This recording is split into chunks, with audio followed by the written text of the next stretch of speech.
نرم افزارهایی که می‌خریدن، ویژگی‌هایی که داشت نرم افزارها، استفاده کاملی نمی‌بردن. خیلی وقتا گیر دلالای نرم افزاری می‌افتادن.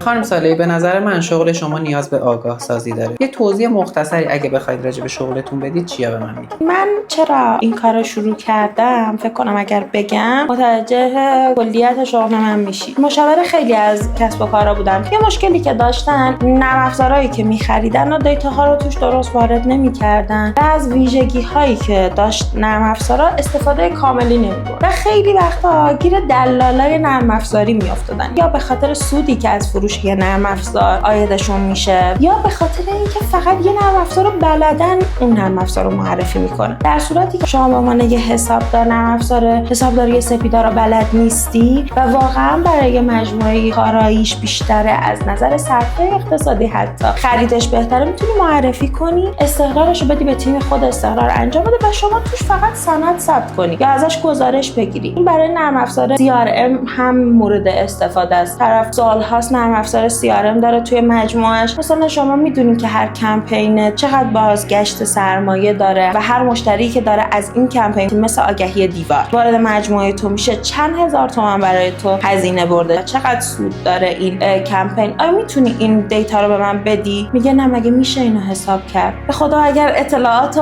درست وارد این نرم افزار کنیم، به صورت اتوماتیک این گزارش رو به شما میدن.